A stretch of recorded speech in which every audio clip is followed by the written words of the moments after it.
Hi. All right. So we're learning today Tractate Makkot,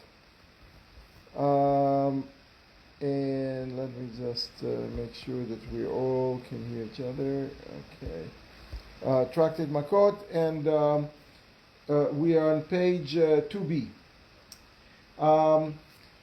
The tractate starts with describing. We're dealing with the conspiring witnesses who conspired to indict someone, and in fact they were somewhere else during the crime, alleged crime. We have the first 5.5 pages of the tractate dealing with the conspiring witnesses, and we're almost today we're going to finish the first one, meaning we're going to be 20% into 20% of the material for conspiring witnesses will be done, which is good. We started with the one of the details that is there is a law that the rule that the conspiring witness, if they're caught, they getting a punishment that they meant to inflict, the same punishment they meant to inflict on the victim, they're getting themselves. That is the rule, but there are exceptions. And the Mishnah listed 2 exceptions. Now the Gemara is listing a Braita, mentioning a Braita, and in the Braita we are listing 2 more. We're listing for a total of 4. So we're going to read the Braita. It's going to start with the 2 that we learned last time, and then we're going to learn about 2 more that are exceptions, that they're not being punished with the same punishment that they meant to inflict. And we will see why. So, Tanu Rabbanan. Arba dvarim ne'emru be'edim zomamim be'edim zomamim. So there are 4 things that were told, that were rules that were mentioned in edim zomamim, in conspiring witnesses. That they're not getting, talking about not getting the punishment. Situation number 1, case number 1 is ena asim ben gusha ben chalutza. If they try to damage the lineage of someone, they are not in fact getting damaged themselves. Instead, they're getting lashes, because a person that was born okay cannot be damaged on the way just by testifying against someone else.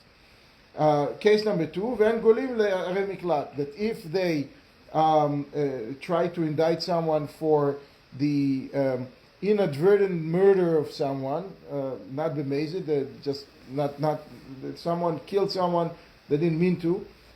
So the rule that person should go and run away to refuge cities, one of the refuge cities, and so they're not getting, if they try to frame someone, they're not going to have to run to refuge city. Because this running to refuge city is meant to help the person repent for the mistake that they made, and they don't have, the repentance doesn't help them, so they're going to get lashes instead. So these are the 2 cases that we mentioned before. Now we're mentioning 2 other cases. ואין משלמים את הכופר ואין נמכרים בעבד כנעני. Those are 2 other cases. So let's just explain a little bit what each case means. Ve'en meshalmim et hakofer. What is en meshalmim et hakofer? That they should not be paying the fine. Okay? What does it mean? There is a law that if a person owns an ox, and that ox just got away and killed someone, unfortunately. So if they killed someone, so there is a law of what the person needs to pay. The actual ox is getting killed, etc. However, if for some reason he wasn't killed, they didn't bring him to Beis Din, to court to kill him, and the oxes lived to kill another person, and they actually killed 3 times. So they are now, it's called muad. They have a track record. Okay, they have a rap sheet. So if they have track record, It's called muad. So that kind of an ox has to be guarded doubly and triply carefully. So now there is responsibility, more responsibility for the owner to really keep track of that ox and make sure it doesn't get away and hurt someone else. If they didn't, and a person and the ox got away and killed another person, number 4, now the owner is already getting punished severely, and they have to pay the value they have to pay the value of the person that they killed. We'll see if the value of whom, but they have to pay a severe punishment, a severe sum of a large sum amount of money. How do we measure it? You know, in those days there were slave markets, so you would estimate a person of that age, of that particular person that was killed, what would they be worth, so to speak, in the slave market. So that's how you measure it, and that's what the fine that the person has to pay, the owner of the ox has to pay to the family of the deceased. Okay, so that payment, it's called kofar, it's called fine. Kofar is coming from the word kapara, atonement. So just like in the situation or the case of the refuge city, we have here a payment which is not a payment for the damages, is a payment for the atonement. So because it's a payment for the atonement, this kind of a conspiring witness that was caught, they don't deserve this kind of an atonement, so they're not going to actually pay, they're going to get lashes instead. That's case number 3. Case number 4 is being sold to a slave, to slavery. There is a law that a person can sell themselves to be slave if they don't have money to pay their debt. They borrowed a sum of money from someone and they don't have money to pay. So they have all they have is the shirt on their back. So they sell themselves to be a slave, and they work for the amount of money that it takes them to pay the debt, and then they're being released. So that's one case. Another case, if someone, it's not a debt, it's actually someone stole something. Okay, they shoplifted, and they were caught, and they don't have money to pay it back. So they're being sold by Beis Din, but being sold by the courts to be a slave. Okay, now what if you have conspiring witnesses that are arranging for someone to have a debt that they cannot pay, and therefore they will need to be sold or sell themselves as a slave? Someone framed them for there was a bank robbery, and the person was framed, even though he was not guilty, but he was framed by those conspiring witnesses, and now he needs to pay $1 million, so he doesn't have the money, he needs to sell himself as a slave. So we're saying that and we caught the conspiring witnesses in a lie, so they're not going to become slaves, instead they're getting lashes. So this is what the basic Braita is saying, those 4 cases.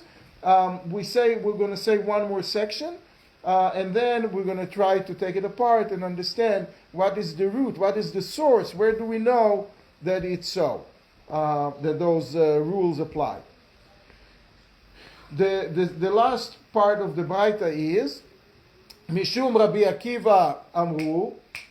We have a saying from in the name of Rabbi Akiva, and that says, Af en meshalmim al pi atzman. What does it mean?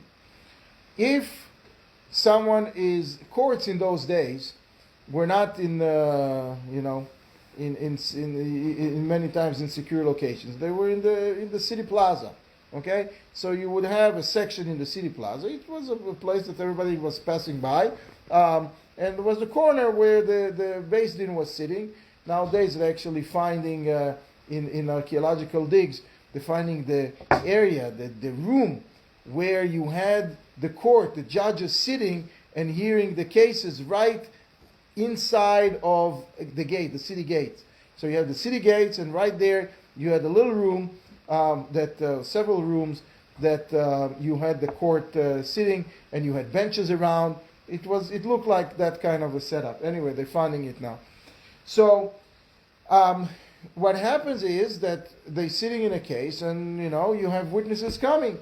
And the witnesses, the conspiring witnesses are coming and giving their testimony, yay. And then another pair of witnesses are coming and saying, those two dudes are lying because they were with us somewhere else. So they're conspiring witnesses. So what those conspiring witnesses would do sometimes, they would just take off through the open gate, which was right there, and then run away. And they ran away, and they escaped. So the court who was there, couldn't catch them, and they couldn't be punished on the spot for what they did. Now, those people sometimes got they felt bad about it, and they needed to rectify the situation. So they would run away to another city, and they would go to another court, and they will tell them, listen, we showed up here because we ran away because we were caught lying as conspiring witnesses. Because they said they came forward and they admitted it to a second court, they're not getting paid. They're not being. If the punishment was that they need to pay, they're not going to be paying. They're going to get lashes, but they're not going to be paying. So we will see exactly what's the reasoning for it. It's an interesting reason. We'll see later. It's more in the next page. It's going to be discussed.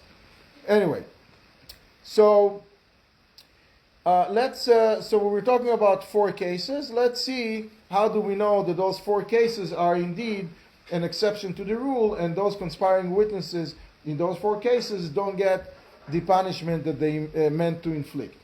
So, Nasim ben Gusha ben Chalutza. How do we know the first case? This is from the Mishnah, like we said before, so it doesn't repeat it. The same thing with the second, Ve'en golim la'arei miklat, also like we mentioned before. Ve'en meshalim et hakofer, and why don't they pay the fine in case an ox killed a person, and they came and they testified that they saw that ox killing a person, and indeed they couldn't see the ox because they were somewhere else, so they were conspiring witnesses. But this ox that supposedly killed the person had a rap sheet. So now the owner would have to pay the value of the person who died. So it's called kofel. So they're not buying it. Why? They're not receiving that punishment. Why? Because, as we mentioned, this punishment, this fine, is for repentance. Kufra kaparai, ve'ani lav b'nei kaparai, and they cannot repent for lying like that, for conspiring like that. There is no way to redeem oneself with money. So therefore, they're not paying, they're going to get lashes. Okay, now we are going into a little bit of a discussion to see how do we know who is that person, who is that rabbi who set that rule that the payment that is paid for by the owner of the ox to the family of the deceased after the ox killed the person. How do we know that this is for atonement? This money is for atonement. Who said so? So Amar Rav Chisda, Man Tana Kufra Kapra. How do we know? So Amar Rav Chisda, it says this is the opinion of Rabbi Ishmael, bno shel Ben Yochanan ben Broka. Shel Rabbi Yochanan ben Broka. How do we know? Because there is a discussion, there is a disagreement amongst the rabbis. The law that states this punishment, that if an ox that has a rap sheet kills someone, the owner has to pay the fine, is written in such a way that says Venatan pidyon nafsho, that the owner has to give the redemption of his soul. That's the actual wording in the Torah where it mentions the price that they have to pay. So there is a disagreement here. It says the redemption of his soul. He's whose? He's the dead man, or he's the person who is the owner of the ox? That's the question here. Who is, according to who you're judging? If one of them is the deceased is an 80-year-old that you can't really do much with if they sold as a slave, versus the owner who is a husky 20-year-old that has a lot of years in him and it's worth a lot of money. So which one do you? How do you measure the fine? What is the fine? What do you pay? So the rabbi says, the majority says, Dmei nizak, meaning you have to assess the value of the deceased, of the murdered man, and that is the money, that is the amount of money, that is the value that the owner of the ox has to pay. Rabbi Shmuel, bno shel Rabbi Yochanan ben Broka, says, there is a disagreement. Rabbi Shmuel, the son of Rabbi Yochanan ben Broka, says that no, he needs to pay the value of himself, because this is basically an atonement, so he has to pay his price. What it means, Venatan pidyon nafsho, his soul, the soul of the person who is paying, he has to redeem by giving his value to the family of the deceased. So the rabbis are saying, so that's it seems that's the discussion here, whether the money that's being paid, whether it's for redemption of oneself that made a mistake, or it is just some sort of a payment, some sort of a compensation or restitution, which doesn't expunge the person's sin. It's just helping the deceased family.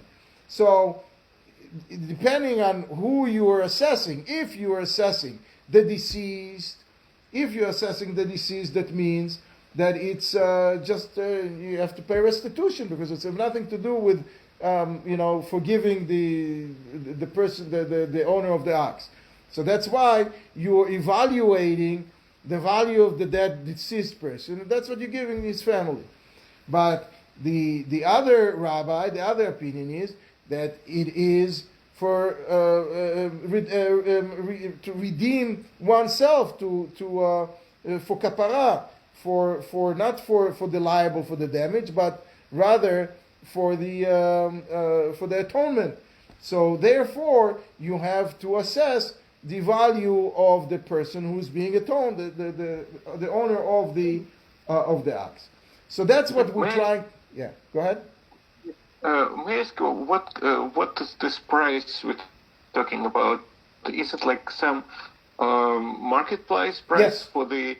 for the slave, or is it the nominal price like we have for a man of this age or that age, or woman of that age or that age? No, what you're talking about, the nominal price of a person, this is when someone comes and says, I'm going to give my value to Bet HaMikdash.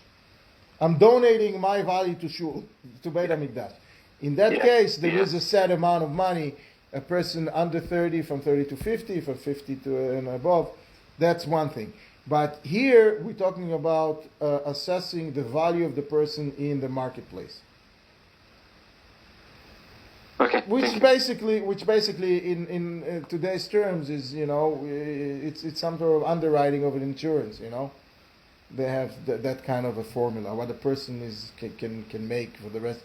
The salary of a person of X, if a person is 50 and they expect to work till 67, so how much money they can make, and then for the rest of their life, how much money they can make, etc.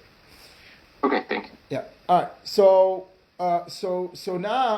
this is what we were trying to say. So we were trying to say that the Braita that we mentioned that the source of the Braita is that the conspiring witnesses are not being punished that way because it's for atonement, and atonement is not for them, therefore they're getting lashes. So it seems, based on what we said now, that it's the opinion of the minority. We have because that depends whether it's for atonement or not, the payment is for atonement or not, depends on how you translate the verse in the Torah that discusses this punishment. Is it pidyon nafsho, his soul of the deceased, or his soul of the owner of the ox, right? So it seems from here that it's the opinion of the minority, and that's not good. I mean, that's not good if you're trying to set up the halacha. Typically, we're looking for majority rule for halacha, for consensus. So it seems from here that our Braita is not exactly going to go according to the halacha because it's the minority rule. It's only the opinion of Rabbi Shmuel, a singular person, Shmuel ben Noshel Rabbi Yochanan ben Broka, instead of all the rabbis. So the Gemara is refuting that, and it says, no. This is actually the opinion of everyone. Amar Rav Papa, no. The Kule Alma, Kufra Kapara. This, when you say that an owner of an ox with a rap sheet that killed another person needs to pay, you call this payment kofar. Kofar means atonement, and everybody agrees that it's for atonement. What are they discussing? They're just discussing atonement is, how much does atonement cost? Does atonement cost my price because I'm the one that's doing the atonement if I'm the owner of the ox, or the deceased price because that's what I'm atoning for? I mean, that's what will give me the atonement by paying his price. So that is the discussion here, but everybody agrees that the actual payment is for atonement. So the Gemara is elaborating on the reasoning. It says, "Ma'ita amar de Rabbanan." Why are the rabbis who are saying that we have to assess the price of the deceased? Why do they say that? They say because נאמר השתה למטה ונאמר השתה למעלה, מעללן בניסה עליו כאן בניזה. They're saying that there is a little bit of a learning here from a similar case. The case that mentions the ruling about the payment that we need, that an owner of an ox needs to pay if the ox killed, is written 6 psukim, or 5 or 6 psukim, next to another case. And that other case is as follows. That other case is if an ox is hitting a pregnant woman and it causes the pregnant woman to lose the children, the fetus. So the payment has to go based on the value of the fetus. So if the fetus is one male, you assess how much an average male will cost, and that's what the owner of the ox that hit the pregnant woman has to pay the husband or the family for the loss of the kids. So because those two rules are written right next to each other, the rabbis are saying, listen, just like in the case of a pregnant woman, you assess the value of the child that was lost, of the entity or the person that was damaged. The same thing here. You assess the person who died, the person who got hit, the person that was damaged. That's why the rabbis are saying that even though it's for atonement, it's not restitution. You have to you have to pay for the value the payment goes by the value of the person who was hit. And Rabbi Shmuel, the person who says that you have to assess the value of the person who owns the ox, because it says you should give the ransom or the value of your soul. So it says clearly your soul. So who is this? It means you. So he just V'natan pidyon nafsho. The ransom is for the soul of the person who committed the crime. So that's what Rebbe Shmuel means. So then we're asking, and why are the rabbis not learning this? I mean, it's sort of simple. It's more understandable that way, right? You're paying for your own debt, for your own problem, so you pay based on your value. Why don't they say? It says yes, of course you're paying for your own value, but the question is how much you pay, and the rabbi is saying that you have to pay based on what the loss is, not based on what your value is. So that's we see from here basically a clear verse in the Torah that tells you that the case that you pay for for damage that an ox created is for atonement, and we know that conspiring witnesses do not have atonement, therefore they don't need to pay, and that's how the Braita came up with that idea, that with that assessment that they get different punishment, not the punishment that they meant to inflict. Okay, so that's case number 3. Case number 4 is about some of the conspiring witnesses who are trying to get someone sold as an eved, as a slave. So Saba Rabbi Nuna. So Rabbi Nuna wanted to say that this assessment, these words, this ruling of the Braita is talking in a specific situation. It talks in a specific, the itloi ledidei, the migo, the iu lo zabin, iu nami lo mizbeno, אבל איך הדלת לדידי, אף אגב דאיתלoi לדידי מizbeno. Okay, let me explain it. When does a person sell themselves as a slave when they don't have money to pay, right? If someone stole $1 million, okay, and they blew it, okay, but they have a house that they can sell for $1 million, so they can sell the house and pay the money and finish. They don't sell themselves as a slave. Only if they don't have money, then they have to sell themselves as a slave. So,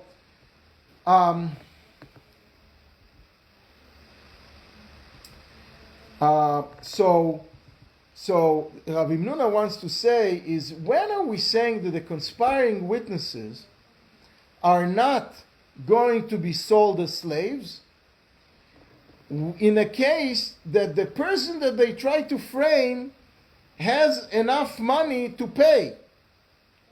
They try to frame a rich person and they have enough money to pay, so they will never be sold to a slave. So therefore, the conspiring witnesses also are not going to be sold as for slaves. However, if they try to frame a pauper that doesn't have any money and would be sold as a slave, then the ruling goes that the conspiring witnesses will receive that punishment and will be sold as slaves.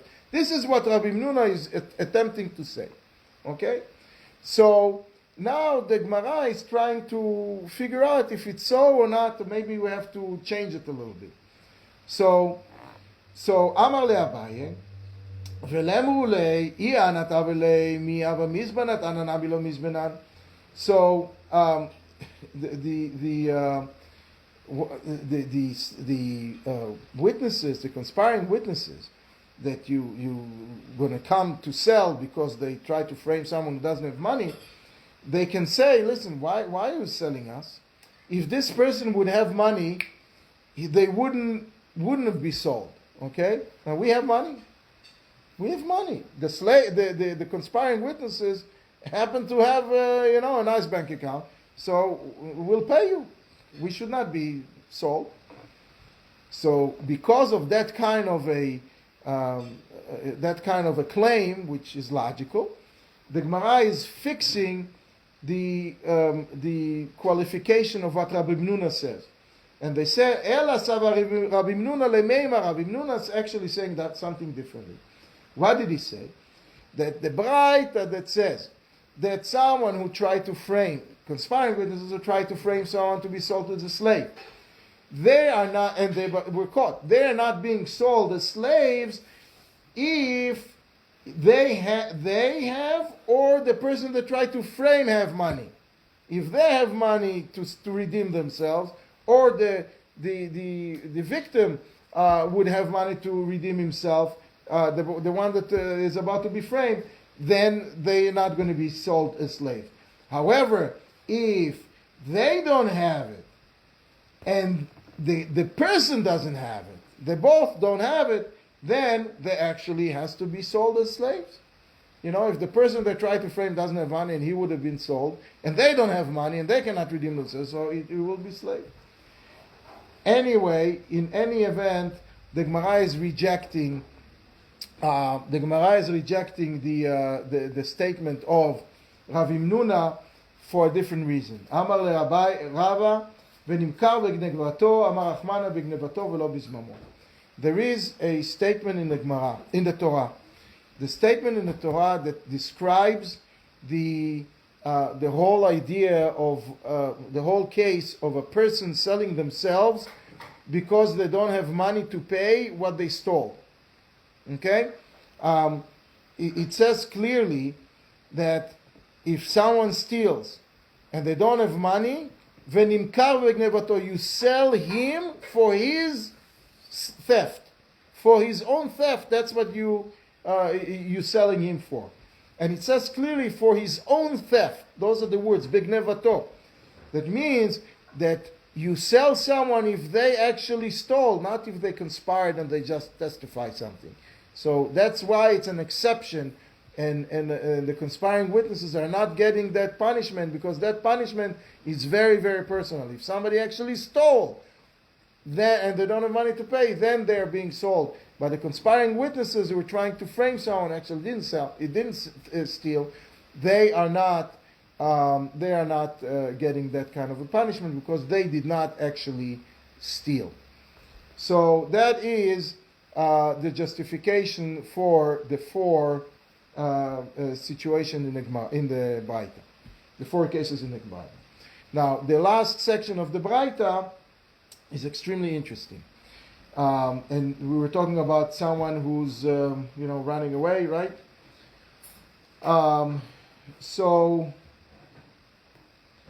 And they're running away, and they're going to another court, and they say that they were conspiring witnesses. So on the second court, the second court does not have the power to inflict on those conspiring witnesses the punishment that they would be getting by the first court. They're just receiving they're going to receive lashes instead. Why? And it goes as follows. There is two different types of payments that are recognized in the Torah. Halachically, there are two types of payments. There is payments that's called either restitution or compensation, and that is basically consideration for what was lost. You took a beautiful glass of your friend and you broke it. You have to pay for the glass. Okay, you broke someone's car. You have to pay for the car. There is a very exact amount that you can pay, that you can assess and pay. So that's called mammon. That's called a restitution or compensation that you have to pay for the damage that you caused. Then there is another type of payment, and that is a fine. Okay, a payment which is a fine, it's called knas. And a fine, how do you define fine? You define fine if the payment is not the exact damage. Someone stole. Okay, they stole $500 in cash. So you know exactly how much it is. The law is that someone who steals, they have to pay double. Now, because the payment is not exactly what they stole, it's double, we know that money is fine. There is a discussion whether the entire sum is fine or just the extra is fine, but that's not for now. But there is the money is fine. The same thing is if someone's ox causes damage, and that ox doesn't have a rap sheet. It's a ox that's the first offender, okay? And the first offender, he didn't kill someone, but let's say he rammed the car and caused a flat tire, okay? So and some dent, and it cost $300 to fix the flat tire and the dent, okay? So the person who owns the ox has to pay half. Because, they tried to, they couldn't imagine that the ox is going to do it. It's a 20-year-old ox and they never did it in their life. It's the first time. So they have to pay. Because the payment is not exactly the amount of the damage, it's a fine, even though it's half. So that's the way to measure it. If the payment is exactly based on the consideration is exactly based on the damage, that's a payment. It's called a restitution or compensation. And if it's not, either more or less, it's a fine. Okay. So those are the rules.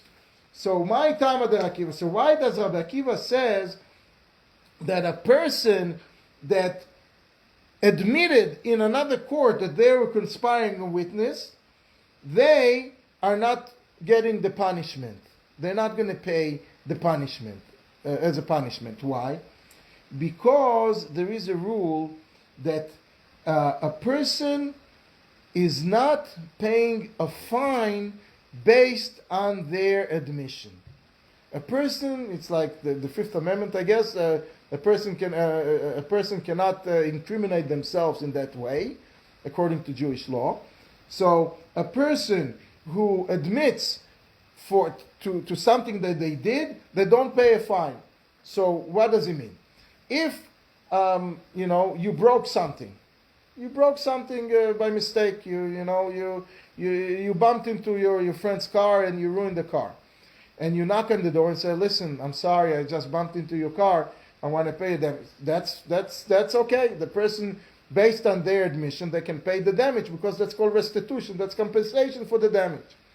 But if someone stole, they snuck into your house and they stole something.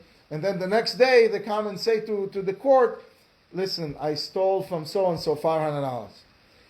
They don't pay double because double is a fine. And a fine, a person cannot incriminate themselves to pay based on their own admission.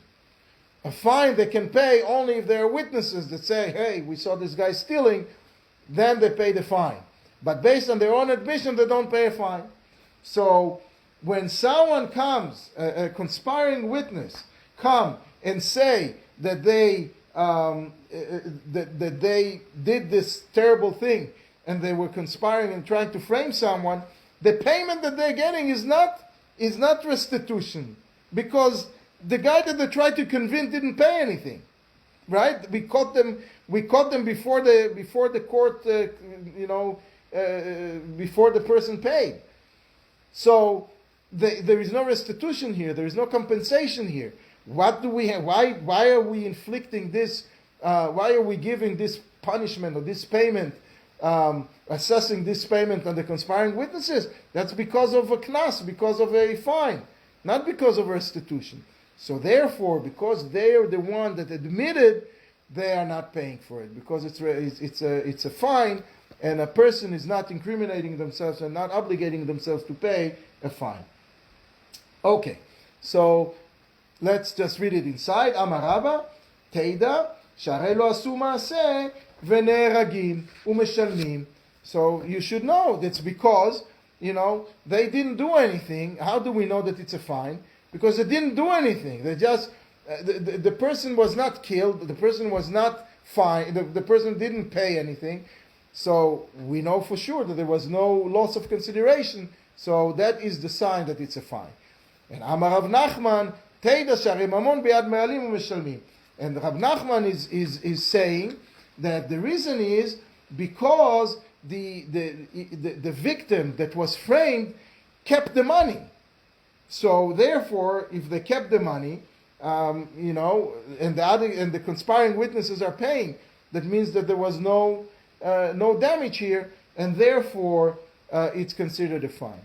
Now the Gemara is actually asking an interesting question. We said two reasons, and those two reasons, at least to us, sound all the same. Right? Reason number one is Rabbi is saying because they are the victim didn't pay, and because the victim didn't die, therefore we know that the conspiring witnesses' punishment is a fine. That's one saying.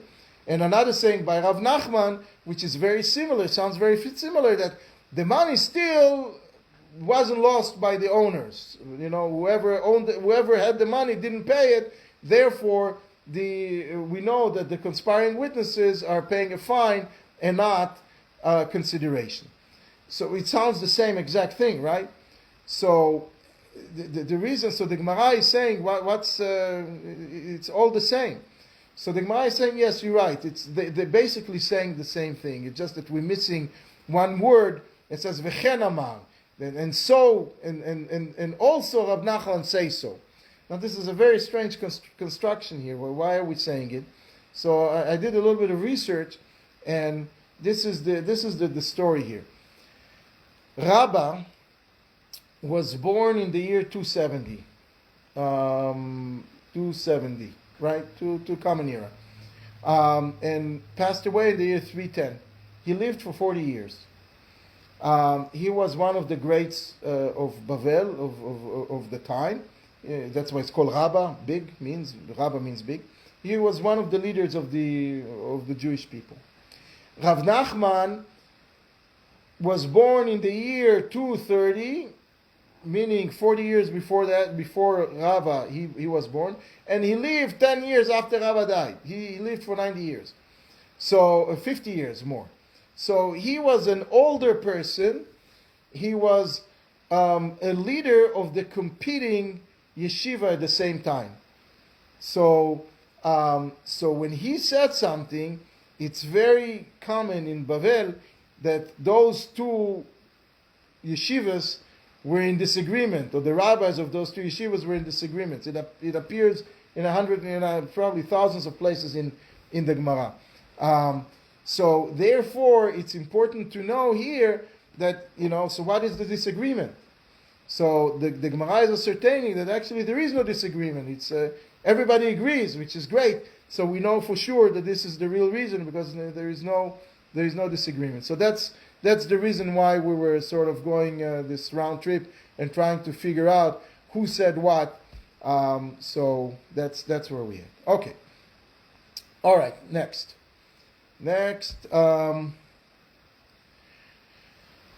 Let's just start it and see if you want to go a few minutes over, we can maybe finish. I don't know. Let's just start it and see.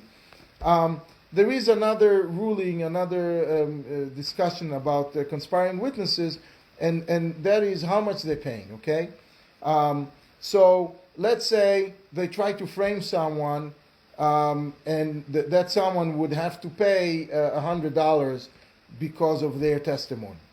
And we caught them. So we have two witnesses. How much do they pay? So so the Amar Rav Yuda Amar Rav, Et zomeh meshalem lefi chelko. They basically pay their fair share. So if you had two witnesses, each one pay $50. If you had four witnesses, each one will pay $25. Mai mishalem lefi chelko. So the Gemara is explaining what does it mean lefi chelko. They're paying according to their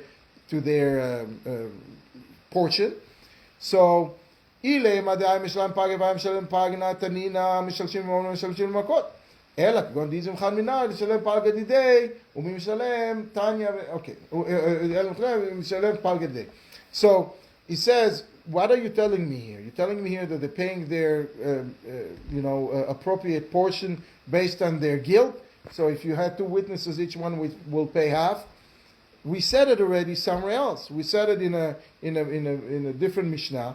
So it doesn't make sense that you're repeating the same thing. You're trying to tell us something else here, because that we know that already from somewhere else. So the Gemara is saying, no, that's not what you're trying to tell us. You're trying to tell us a different story. You're trying to tell us, and we'll finish with that and we'll pick it up next time, because actually it's a little bit involved. It's in case that one of the witnesses became a conspiring witness, not both of them, one of them.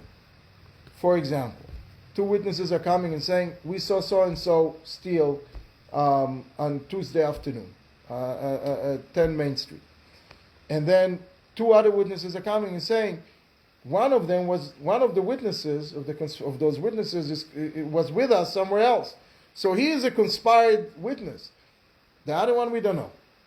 So the conspired witness, what do we do with him? So we're trying to say that guy will pay his fair share. So we basically not framing the person. The person goes free because it's obviously false testimony. And the guy that was caught, he would pay 50% of what was supposed to be the punishment for the guy who was framed. But the other witness, the other conspired witness, who was not rendered conspired witness, he is not going to pay anything because it's a testimony that doesn't hold because it becomes a single witness, and a single witness cannot stand. Anyway, we'll go into it again next time a little bit in more details because I didn't realize it's a little longer. It's a little longer. Anyway, so you okay with continuing it next time? Good. All right. We'll. Yes, sure. Thank you. All right. Thank you, guys. Good Shabbos. Thank you, George. Have a great Shabbos. Thank you. Okay, be well, everybody, even those we cannot see. Have a good Shabbos. Take care, George. Take care, Mike. Charlie, Cohen, take care.